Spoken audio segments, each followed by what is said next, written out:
سبحان اللہ و بحمدہ عدد خلقہ و رضا نفسہ و زینت عرشہ و مداد کلماتہ اعوذ باللہ من الشیطان الرجیم بسم اللہ الرحمن الرحیم اللہم الہمنا رشدا وعیذنا من شرور انفسنا آمین ثم آمین۔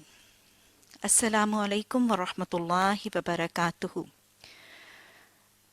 ناظرین، آج ہم نے جن آیات کا انتخاب کیا ہے وہ ہے سورہ بنی اسرائیل کی آیات، جس میں اللہ سبحانہ تعالیٰ نے ہمیں ہمارے دو بڑے ہی محسنین اور ہماری بڑی ہی دو محبوب ہستیوں کے حوالے سے کچھ احکامات صادر فرمائے ہیں۔ اللہ سبحانہ تعالیٰ فرماتے ہیں وَقَضَىٰ رَبُّكَ اللہ تعبدوا الا ایاہ وبالوالدین احسانا اما یبلغن عندک الکبر احدہما او کلاہما فلا تقل لہما اف ولا تنہرہما وقل لہما قولا کریما واحفظ لہما جناح الذل من الرحمہ وَقُلْ رَبِّ ارْحَمْهُمَا كَمَا رَبَّيَانِي صَغِيرًا۔ اور تیرے رب نے فیصلہ فرما دیا کہ تم لوگ اس کے سوا کسی اور کی بندگی نہ کرو اور والدین کے ساتھ نیک سلوک کرتے رہو، اور ان میں سے ایک یا کوئی دونوں فوت ہو جائیں تو پھر ان کے ساتھ کیسا سلوک کرو۔ ان آیات میں اللہ سبحانہ تعالیٰ نے بنیادی طور پر والدین جو ہمارے بہت ہی بڑے محسن ہیں ان کے ساتھ معاملہ کرنے کی یاد دہانی بھی کروائی، اور صرف یہ نہیں کہ یاد دہانی کروائی بلکہ اس کے ادب، اس کے احترام اور اس کے طریقے بھی سکھائے۔ اللہ سبحانہ تعالیٰ نے ہماری ان بہت ہی مشفق اور شفیق ہستیوں کے احکامات اور ان کے حقوق کی ادائیگی کا حکم قرآن میں بہت سی جگہوں پر دیا ہے۔ اور یہ بھی بات غور طلب ہے کہ اللہ سبحانہ تعالیٰ نے ایک نہیں، ایک سے زائد مقامات پر اپنے حق کے بعد سب سے زیادہ حق ان والدین ہی کا وضع فرمایا ہے۔ مثلا آپ دیکھیں، اگر اللہ سبحانہ تعالیٰ سورہ بقرہ میں ایک بنی اسرائیل کے ساتھ کیا جانے والے ایک عہد کا تذکرہ فرماتے ہیں وَإِذْ أَخَذْنَا مِيثَاقَ بَنِي إِسْرَائِيلَ لَا تَعْبُدُونَ إِلَّا اللَّهَ وَبِالْوَالِدَيْنِ إِحْسَانًا، کہ دیکھو اللہ نے پختہ عہد پکڑا بنی اسرائیل کے ساتھ، اور یہ عہد کیا تھا کہ اللہ کے علاوہ کسی اور کی عبادت نہ کرنا، اور اپنے حق کے بعد کیا، وَبِالْوَالِدَيْنِ إِحْسَانًا۔ اسی طرح اللہ سبحانہ تعالیٰ نے سورہ النساء میں فرمایا وَاعْبُدُوا اللَّهَ وَلَا تُشْرِكُوا بِهِ شَيْئًا وَبِالْوَالِدَيْنِ إِحْسَانًا، ایک اللہ کی عبادت کرو، اس کے ساتھ کسی کو شریک نہ کرو، اور والدین کے ساتھ احسان کے ساتھ پیش آؤ۔ سورہ لقمان کی آیت نمبر 13 اور 14 میں اللہ سبحانہ تعالیٰ نے اسی سے ملتے جلتے احکامات دیے، اور لقمان حکیم کی زبان سے اپنے بیٹے کو ایک تاکید کا تذکرہ فرمایا۔ آیت میں آتا ہے یا بنیا لا تشرک بہ شیئا ان الشرک لظلم عظیم ووصینا الانسان بوالدیہ حملته امه وحنا على وحن وفصاله في عامين ان اشکروا لی ولوالدیک وإلی المصیر، کہ اللہ سبحانہ تعالیٰ فرماتے ہیں کہ ہم نے والدین ماں کے ساتھ حسن سلوک کی تاکید فرمائی، کیونکہ ماں نے بوجھ پر بوجھ اٹھا کے حمل اور اس کے دودھ پلانے کے مراحل جو ہیں وہ طے کیے، اور پھر اللہ نے یہ تاکید بھی کی کہ تم میرے ساتھ ساتھ اپنے والدین کے شکر گزار بن جاؤ۔ اسی طرح اللہ سبحانہ تعالیٰ قرآن میں اس سے زائد مقامات پر اپنے حق کے بعد سب سے زیادہ حق والدین کا بتاتے نظر آتے ہیں۔ اگر ہم غور کریں تو اس کی وجہ بہت واضح ہے۔ آپ دیکھیں کہ تخلیق کرنے والا تو خالق ہے، لیکن تخلیق کا ذریعہ، وسیلہ اور سبب والدین بنتے ہیں۔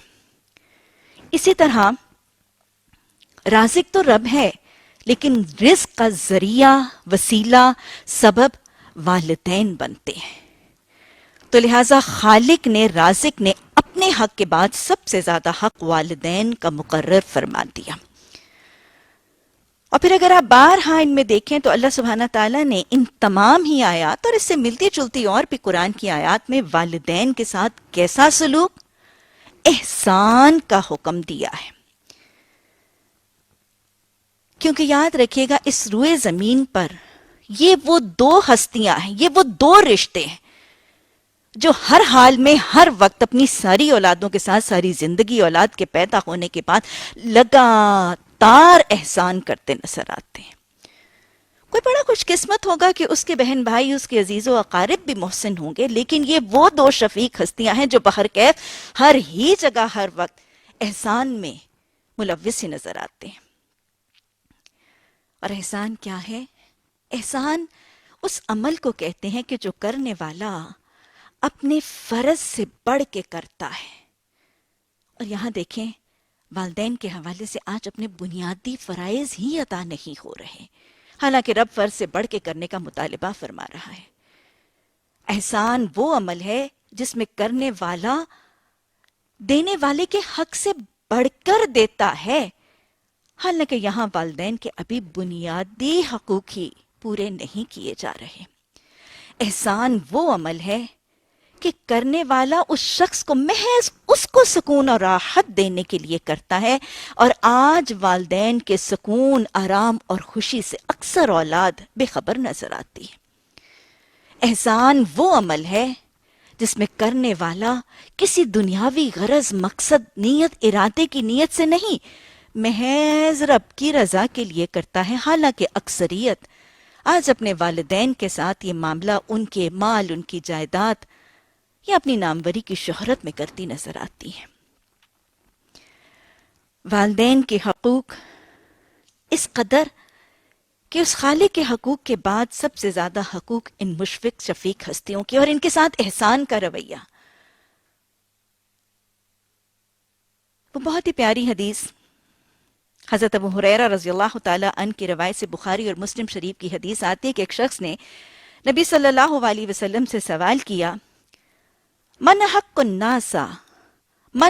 الناس بحسن، کہ لوگوں میں سے میرے حسن اخلاق کا یا میرے احسان کا سب سے زیادہ حقدار کون ہے؟ تو آپ نے فرمایا، کا تیری ماں۔ اس نے فرمایا، پھر اس نے سوال کیا، ثم من، پھر اس کے بعد کون؟ آپ نے فرمایا، کا۔ پھر اس نے کہا، ثم من، کس کے بعد کون؟ آپ نے فرمایا، کا۔ اور پھر تیسرا سوال کرنے کے بعد چوتھا سوال جب کیا، ثم من، تو آپ نے فرمایا، ابو کا۔ یہ وہ ماں ہے جس کا حق حدیث میں نبی صلی اللہ علیہ وسلم نے 3 گنا بتا دیا والد کے حق کے مقابلے میں۔ اور اس کی وجہ بھی کچھ حد تک قرآن نے سورہ الاحقاف کی آیت نمبر 15 سے لے کے 17 میں اللہ نے بیان کی، وَوَصَّيْنَا الْإِنسَانَ بِوَالِدَيْهِ إِحْسَانًا حَمَلَتْهُ أُمُّهُ قُرْحًا وَوَضَعَتْهُ كُرْحًا وَحَمَلُهُ وَفِصَالُهُ 30 شَهْرًا۔ یہ وہ 3 کام ہیں جو ماں کرتی ہے اور باپ نہیں کرتا فطری طور پر، اس کے حمل، اس کے وضع حمل اور اس کی رضاعت کے وہ عمل جس کی وجہ سے ماں کا درجہ 3 گنا۔ اور یہ وہ اس کے کام ہے جس کا حق اولاد ادا نہیں کر سکتی۔ وہ ایک شخص تھا نا، اس نے نبی صلی اللہ علیہ وسلم سے یہ کہا کہ اس نے اپنی ماں کے خلاف شکوہ کیا، اور اس نے کہا، یا رسول اللہ صلی اللہ علیہ وسلم، میری والدہ بڑی بد اخلاق ہے۔ آپ نے فرمایا، وہ اس وقت تو بد اخلاق نہ تھی جب وہ تجھے راتوں کو لے کر پھرتی تھی۔ اس نے کہا، یا رسول اللہ صلی اللہ علیہ وسلم، آپ کو خبر نہیں، وہ بڑی بد زبان ہے۔ آپ صلی اللہ علیہ وسلم نے فرمایا، وہ اس وقت تو بد زبان نہ تھی جب وہ تجھے اپنے سینے سے چمٹائے تجھے دودھ اور خوراک دیتی تھی۔ اس نے بڑی بے اعتنائی سے کہا، یا رسول اللہ صلی اللہ علیہ وسلم، میں نے اس کا حق ادا کر دیا۔ آپ نے فرمایا، تو نے کیا کیا؟ کہنے والے نے کہا، نبی صلی اللہ علیہ وسلم، میں نے اسے اپنے کندھوں پر بٹھا کے حج کروا دیا۔ آپ صلی اللہ علیہ وسلم نے اس شکوہ کرنے والے بیٹے کو کیا کہا؟ آپ نے فرمایا ابھی تو نے اس کی درد زی کی دردوں کا بدلہ بھی نہیں چکایا، ابھی تو نے اس کی درد زی کی دردوں کا بدلہ بھی نہیں چکایا۔ لیکن یاد رکھیے گا، ماں کا حق اگر باپ سے 3 گنا ہے تو باپ کا حق بھی کم نہیں۔ حدیث کے الفاظ آتے ہیں کہ آپ صلی اللہ علیہ وسلم نے واضح طور پر فرما دیا رضا اللہ رضا الوالد، اللہ کی رضا والد کی رضا میں ہے، وسخط اللہ فی سخط الوالد، اللہ کی رضا میں، اللہ کی رضا پنہا ہے والد کی رضا میں، اور باپ کی ناراضگی اللہ کی ناراضگی۔ گویا جس کا رب راضی کب ہوگا؟ جب باپ راضی ہوگا تو رب بھی راضی ہوگا، اور اگر باپ ناراض ہو گیا تو رب بھی روٹھ جائے گا۔ اور پھر آپ نے یہ بھی فرمایا کہ تمہارا باپ تمہاری جنت کا دروازہ ہے، جو چاہے اسے لے لے اور جو چاہے اسے چھوڑ دے۔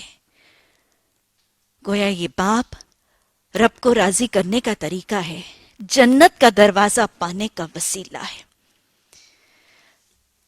ایک شخص نے نبی صلی اللہ علیہ وسلم سے سوال کیا ما حق الوالدین علی ولدہما، نبی صلی اللہ علیہ وسلم والدین کا ان کی اولادوں پر کیا حق ہے؟ یعنی سوال کیا کہ مجھ پر میرے والدین کا کیا حق ہے؟ آپ نے بڑا دو ٹوک سوال کا جواب دیا۔ آپ نے فرمایا ہما جنتوں کا و ناروں کا، وہی تو تمہاری جنت اور وہی تو تمہاری دوزخ ہے۔ اور یہ جنت اور دوزخ کیسے ہیں؟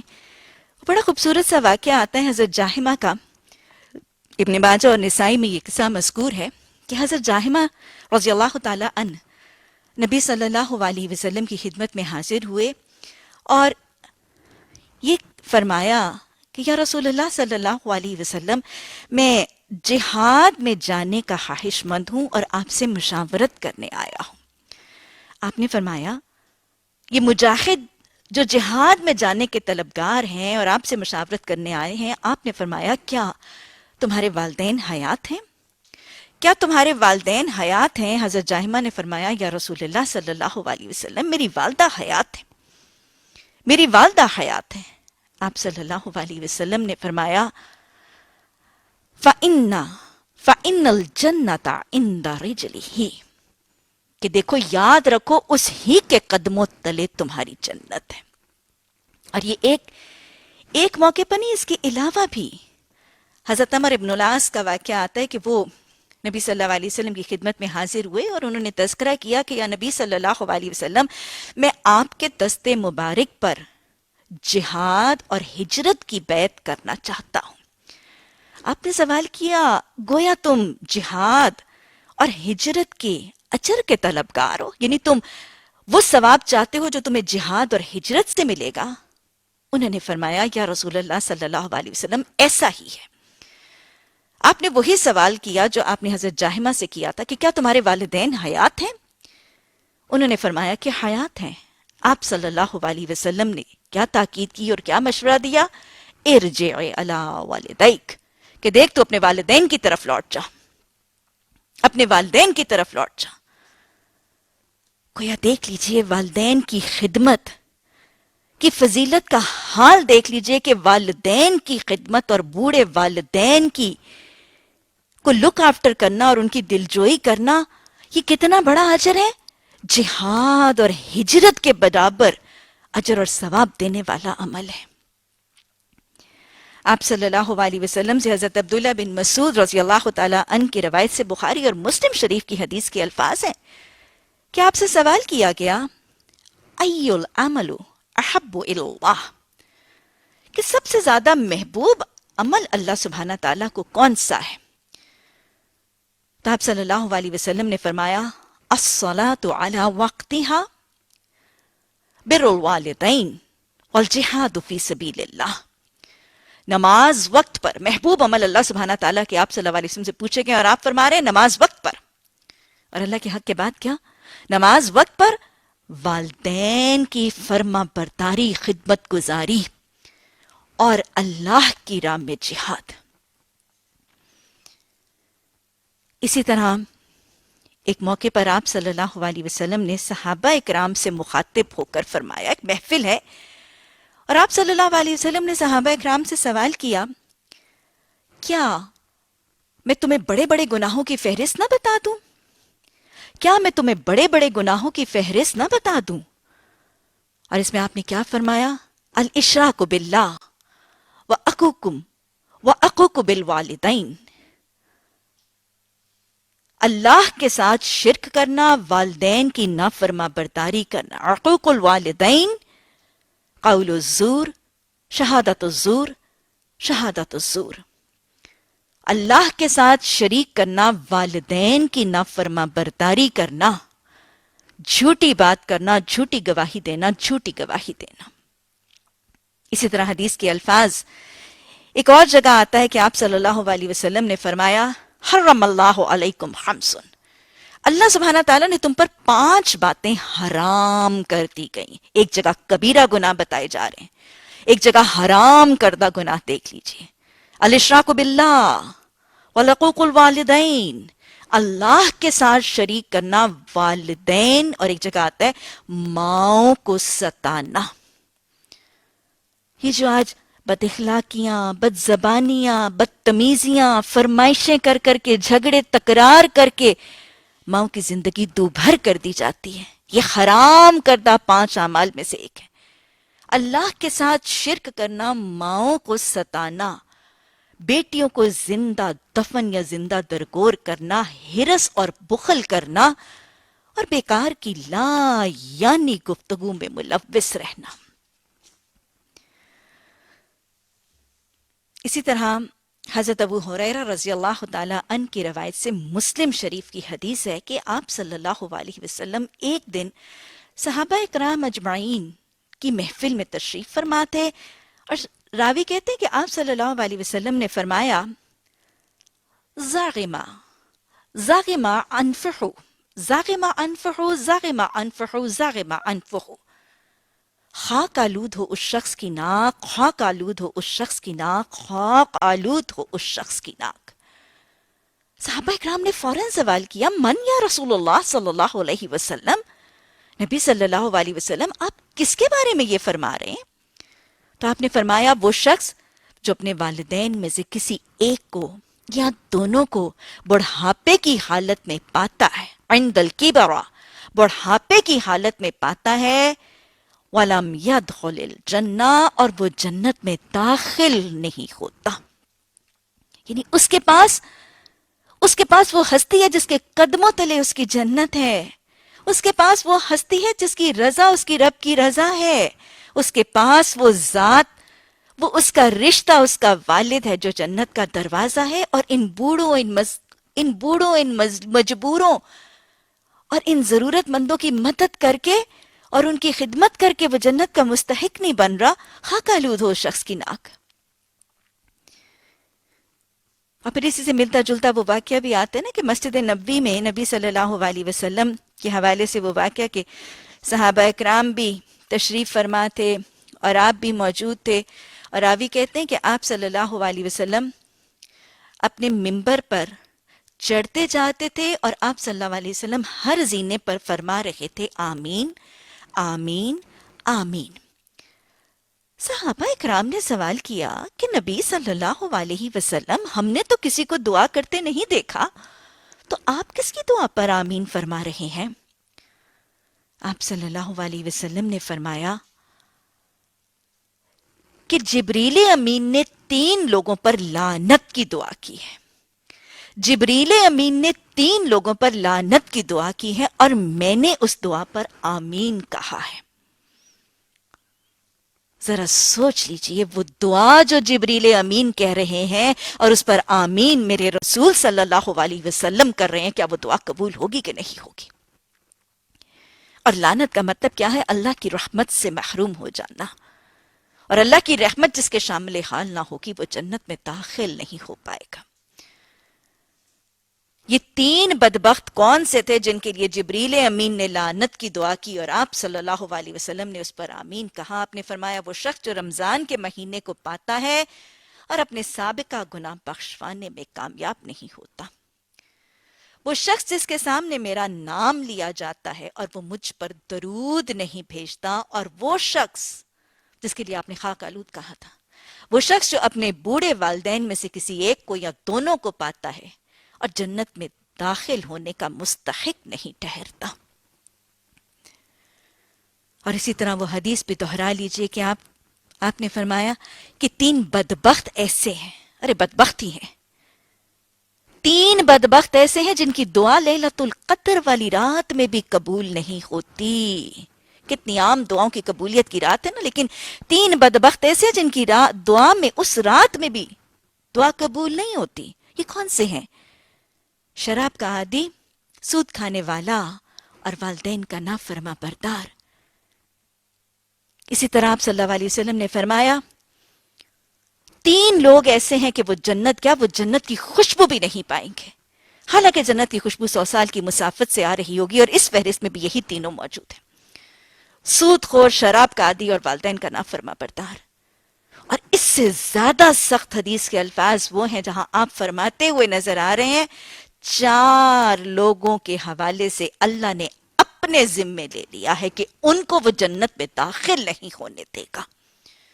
اللہ نے ایسے سرکشوں کے حوالے سے اپنے ذمے لیا ہے کہ ان کو وہ جنت میں داخل نہیں ہونے دے گا: شرابی، سود خور، والدین کا نافرما بردار، اور یتیم کا مال کھانے والا۔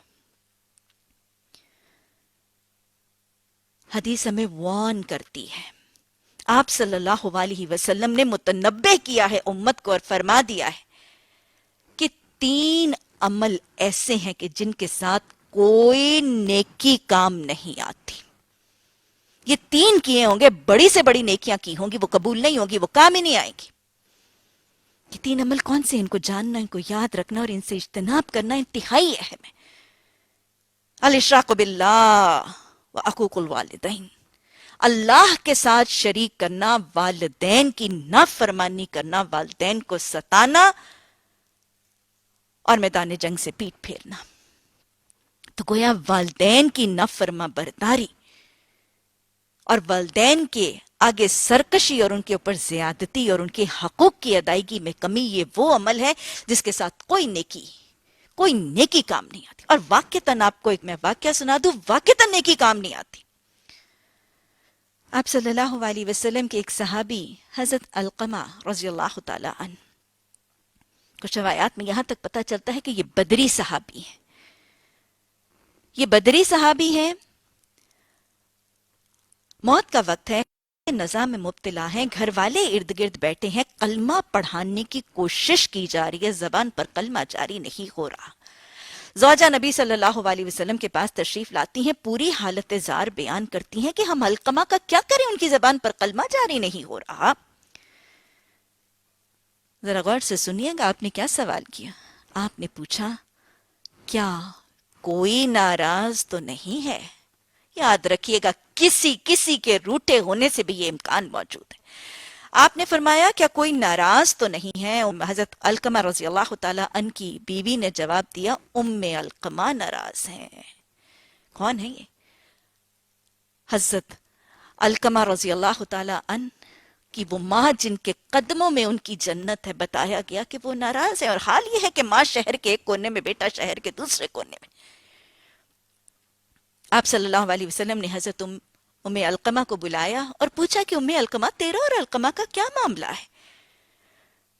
ام علقمہ کا یہ جملہ ہماری آنکھیں کھولنے کے لیے بہت ہے۔ ام علقمہ نے فرمایا، یا رسول اللہ صلی اللہ علیہ وسلم، مجھے علقمہ کے دین سے کوئی شکوہ نہیں۔ علقمہ دیندار ہے، علقمہ دیندار ہے، روزے دار ہے، شب بیدار ہے، لیکن کیا کروں، میرا نافرما بردار ہے۔ اور ذرا دیکھیے گا نافرما برداری کیسی ہے۔ کہتی ہیں جب بات کرتا ہے تو میرا کلیجہ کاٹ دیتا ہے، جب بولتا ہے تو میرا دل چیر دیتا ہے، میں اس کو معاف نہیں کر سکتی۔ یہ والدین کے ساتھ بدسلوکی، بد اخلاقی ہے نا، بدخلقی ہے جو ماں کا دل دکھا گئی۔ کہتی ہے میں معاف نہیں کر سکتی۔ آپ صلی اللہ علیہ وسلم نے خاموشی سے حضرت بلال کو کہا، بلال پھر لکڑیاں جمع کرو۔ والدہ تھی نا، فوراً خیال آیا کہ کیا شاید جلایا جائے گا میرے بیٹے کو. اور فوراً ماں کی زبان پر آیا یا رسول اللہ صلی اللہ علیہ وسلم میں نے علقمہ کو معاف کیا. راوی کہتے ہیں کہ ادھر ماں نے کہا تھا کہ میں نے علقمہ کو معاف کیا اور ادھر حضرت علقمہ کی زبان پر کلمہ طیبہ جاری ہو گیا تھا. ماں ناراض ہو گئی، ماں روٹھ گئی تو رب بھی روٹھ جائے گا، اور ماں کی نافرمانی ہو گئی تو کوئی دنیا کی عبادت اور عمل قبول نہیں ہوگا. اور ماں باپ کے فرما برداروں کی شان کیسی ہے، ان کی دعائیں کیسے قبول ہوتی ہیں. تو بچپن میں نا دوسری اور تیسری جماعت کی کتابوں میں آپ نے وہ واقعہ پڑھ ہی رکھا ہوگا. دہرائیں، بنی اسرائیل کے 3 لوگ یہ مسافر سفر میں نکلے، راستے میں آندھی طوفان نے آ لیا. ایک بڑے سے پہاڑ کی غار میں انہوں نے پناہ لی، اور کیا ہوا کہ اس طوفان اور آندھی کی وجہ سے ایک بڑا سا پتھر آیا اور اس نے غار کے دھانے کو بند کر دیا، جس کی وجہ سے یہ غار کے اندر قید ہو گئے. پہلے تو اس پتھر کو ہٹانے کی بہت ہی کوشش کی، لیکن اس کے بعد تھک ہار کر بیٹھ کے اور آپس میں ایک دوسرے کو انہوں نے تجویز دی کہ پھر ایسا کرتے ہیں کہ ہم اپنے اپنے نیک اعمال کا واسطہ دے کر اللہ سبحانہ تعالیٰ سے دعا کرتے ہیں. یہ کیا جا سکتا ہے. یہ واقعہ بخاری شریف میں موجود ہے. تینوں نے اپنے اپنے نیک اعمال کا وسیلہ اور واسطہ دے کر اللہ سبحانہ تعالیٰ سے دعا کی، اور ان میں سے ایک نے کیا کہا تھا ذرا دوہرا لیجئے، ذہن نشین کر لیجئے اور لوگوں کو سنا دیجئے. ان میں سے ایک نے کہا تھا کہ الہی تو جانتا ہے کہ میں دن بھر بکریاں چراتا ہوں، جب شام کو تھکا ہارا واپس آتا ہوں تو دودھ دونے کے بعد سب سے پہلے اپنے بوڑھے ماں باپ کو پیش کرتا ہوں. یہ بذات خود ہی بہت بڑی خدمت تھی، لیکن پھر اس نے ایک خاص دن کی رودات کا تذکرہ بھی کیا. اس نے کہا کہ ایک دن تو جانتا ہے کہ ایک دن بکریاں چراتے چراتے میں بہت دور جنگل میں جا نکلا اور پلٹتے ہوئے بہت رات ہو گئی. میں جب پلٹا تو میں نے اپنے معمول کے مطابق میں اپنا دودھ کا پیالہ لے کر اپنے والدین کے پاس پہنچا تو میں نے دیکھا وہ میرے انتظار میں بھوکے سو چکے تھے. اس شخص نے بتایا، الہی تو گواہ ہے کہ میں ساری رات اپنے والدین کے سرہانے وہ دودھ کا پیالہ لیے کھڑا رہا. میرے بھوکے بچے میری ٹانگوں سے لپٹ کر مجھ سے دودھ مانگتے رہے، لیکن میں نے ان کو دودھ نہ دیا. میں نے اس بات کو گوارا نہ کیا کہ میرے بوڑھے ماں باپ تو بھوکے سو جائیں اور میرے بچے پیٹ بھر کے سو جائیں. ترجیح دیکھیے، ترجیحات دیکھیے. آج اولاد کی تعلیم، اولاد کے لیے وقت، ان کی سیر، ان کی انٹرٹینمنٹ، ان کی تمام مصروفیات کے لیے والدین کو سیکنڈ پریفرنس اور پرائرٹی بنا دیا جاتا ہے. اس شخص نے یہ اپنے عمل کا تذکرہ کر کے اللہ سبحانہ تعالیٰ سے دعا کی کہ الہی اس پتھر کو سرکا دے. وہ پتھر ہٹ گیا اور آسمان صاف نظر آنے لگا. والدین کے فرما برداروں کے لیے آسمان کے دروازے کھول دیے جاتے ہیں. ان کی زندگی کی مشکلات اور ان کی زندگی کی دشواریاں اور ان کی رکاوٹیں ہٹا دی جاتی ہیں. اور پھر والدین کے فرما برداروں کی شان کیا ہے؟ آپ صلی اللہ علیہ وسلم، آپ نے 7ویں آسمان پر ایک شخص کی تلاوت کی آواز سنی، اور آپ نے پوچھا یہ کس کی تلاوت کی آواز ہے؟ آپ کو بتایا گیا یہ حضرت نعمان بن بشیر کے بیٹے حضرت حارثہ بن نعمان کی آواز ہے. نبی صلی اللہ علیہ وسلم نے حضرت حارثہ بن نعمان کی آواز 7ویں آسمان پر سنی تھی. یہ کون تھے؟ یہ مدینہ کی بستی میں اپنے والدہ اور اپنے والد کے انتہائی فرما بردار تھے. ماں کی خدمت کی حالت یہ تھی کہ ماں کے کپڑے اپنے ہاتھ سے دھوتے تھے، ماں کو اپنے ہاتھ سے کھانا کھلاتے تھے. ایک موقع پر ماں کے سر میں جوئیں پڑ گئیں تو حضرت حارثہ بن نعمان نے اپنے ہاتھ سے ماں کی جوئیں نکالی. ماں جب کوئی بات کرتی تھی تو ہاتھ باندھ کے نگاہیں نیچی کر کے ماں کے سامنے کھڑے ہو کر ماں کی بات سنتے تھے. بڑھاپے کے ذوف میں اگر ماں بڑبڑاتی اور سمجھ نہیں آتی تھی تو ماں سے شکوہ نہیں کرتے تھے، خاموشی سے باہر نکل کر اپنی بیوی سے پوچھتے تھے اماں نے کیا کہا. ان کی آواز نبی صلی اللہ علیہ وسلم نے 7ویں آسمان پر سنی. اور یہ بھی یاد رکھیے گا کہ حدیث نے اس بات پر بھی متنبہ فرمایا ہے کہ اللہ سبحانہ تعالیٰ کچھ گناہوں کی سزا تو دنیا میں دے دیتے ہیں اور کچھ کو قیامت کے لیے مؤخر کر دیتے ہیں، لیکن ایک گناہ کی سزا اللہ سبحانہ تعالیٰ اس دنیا ہی کی زندگی میں ضرور دیتے ہیں، اور وہ گناہ کیا ہے؟ والدین کی نافرما برداری۔ باقی گناہوں کے حوالے سے اللہ کا اپنا معاملہ، چاہے تو دنیا میں پکڑے چاہے تو آخرت میں پکڑے، لیکن ایک گناہ ایسا ہے، ان محسنین کے حق میں کمی کرو گے تو میں تمہیں اس دنیا سے رخصت ہونے سے پہلے سزا سے دوچار ضرور کروں گا۔ اور یاد رکھیے گا یہ مکافات عمل کی شکل میں دہرایا ضرور جاتا ہے عمل۔ میرے بچپن میں میرے والد نے مجھے ایک واقعہ سنایا۔ وہ بتایا کرتے تھے کہ ایک ہندو باپ اور بیٹا تھا۔ ہندو جو ہے وہ تاجر تھا اور بہت مالدار تھا باپ، بوڑھا ہو گیا، بیمار بھی تھا، بیٹا اس کی دیکھ بھال سے کچھ اکتا بھی گیا اور مال کا ہرس بھی اس کے دل میں آ گیا۔ ایک دن بوڑھے باپ کو سیر کا جھانسا دے کر بوڑھے باپ کو ایک نہر کے کنارے لے گیا، اور جو ہی نہر کے پاس پہنچا اس نے اس بوڑھے باپ کی ذرا گردن پکڑ کے اس کو پانی میں ڈبکی دینے کی کوشش کی ہی تھی کہ بوڑھے باپ نے کہا کہ بیٹا ذرا ایک منٹ ٹھہر جانا، بیٹا ذرا ایک منٹ ٹھہر جانا۔ بیٹے نے کہا باپو کیوں؟ باپ نے کہا بیٹا میں نے اپنے باپ کو اس جگہ پر مارا تھا، مجھے وہیں پر لے کر ڈبو دو۔ یاد رکھیے گا والدین سے کی ہوئی بدسلوکیاں، زیادتیاں مکافات عمل ہی کی شکل میں دنیا میں دہراتی جاتی ہیں۔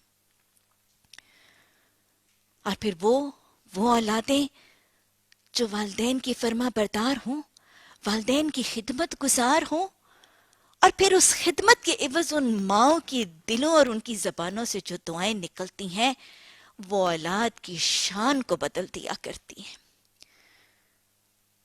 دہرا لیجئے وہ واقعہ جو حضرت موسیٰ علیہ السلام کے حوالے سے آتا ہے۔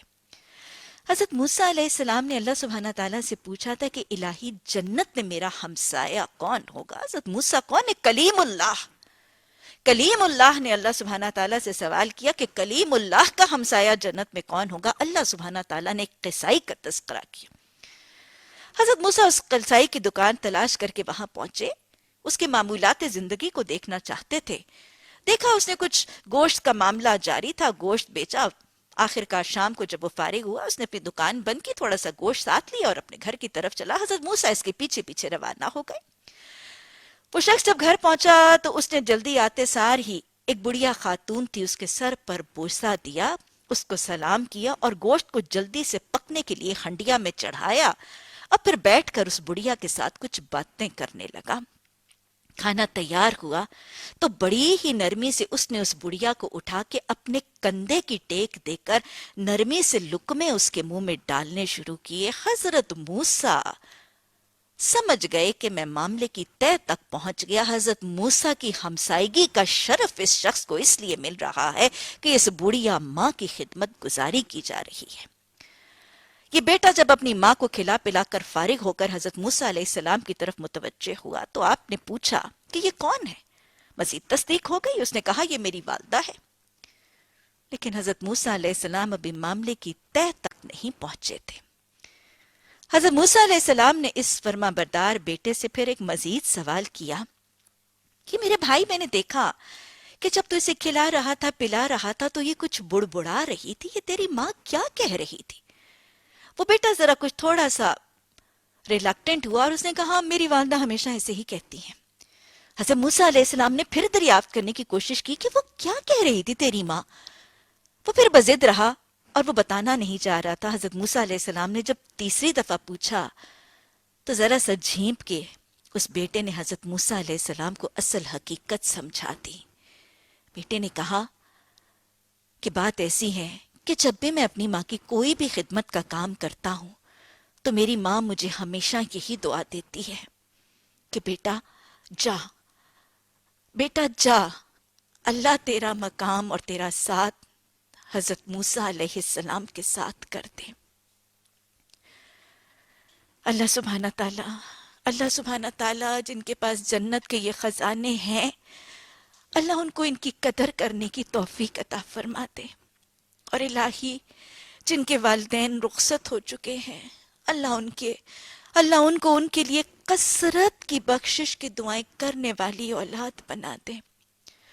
رب ارحمہما کما ربیانی صغیرا، رب ارحمہما کما ربیانی صغیرا، رب ارحمہما کما ربیانی صغیرا۔ ربنا لا تزغ قلوبنا بعد إذ هديتنا وهب لنا من لدنك رحمة إنك أنت الوهاب۔ سبحانك اللهم وبحمدك نشهد أن لا إله إلا أنت نستغفرك ونتوب إليك۔ سبحان ربك رب العزة عما يصفون وسلام على المرسلين والحمد لله رب العالمين۔ آمين ثم آمين۔ لا إله إلا الله، لا إله إلا الله۔